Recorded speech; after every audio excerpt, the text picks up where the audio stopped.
কুড়িগ্রামের এক যুবক তাইজুল ইসলাম ওরফে তাজু ফেসবুকে ভিডিও বানায়, কন্টেন্ট ক্রিয়েটর। তারে চেনেন? তার সরলতা সকলের মন কেড়েছে। আমি চিন্তা করলাম, হাজারো চেষ্টা করে আমরা সবার মন জয় করতে পারি না, কিন্তু তাইজুল ইসলাম তাজু তার সরলতা দিয়ে সবার মন জয় করে নিয়েছে। তার আঞ্চলিক অগোছালো কথার ঢং দেখে অনেকে হাসে। আপনি কি পেরেছেন তার মতো সাধারণ মানুষের কষ্টগুলো সবার সামনে নিয়ে আসতে? পারেন নাই। কিন্তু তাইজুল ইসলাম তাজু তার গোছানো কথার ঢং ঠিক না থাকলেও তার মাঝে সততা ছিল।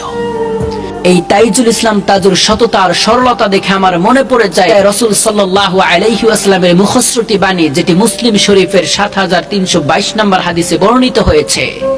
রাসূল সাল্লাল্লাহু আলাইহি ওয়াসাল্লাম বলেন, ইন্নাল্লাহা ইউহিব্বুত তাকা, নিশ্চয়ই আল্লাহ তাআলা পরহেজগারদেরকে ভালোবাসে। গনিয়াল খাফিয়া, এবং যারা অল্পতে তুষ্ট তাদেরকে ভালোবাসে, যারা সহজ সরল তাদেরকে ভালোবাসে, আর যারা আল্লাহর ভালোবাসা পায় তারা সব জায়গায় সফল হয়। আসুন আমরা আমাদের লাইফে সততা আনি, সহজ সরল সঠিক পথ প্রদর্শন করি। এর মাধ্যমেই আমরা আল্লাহ তাআলার নৈকট্য অন্বেষণ করতে পারবো এবং ইহকাল এবং পরকালে সুখময় হতে পারবো।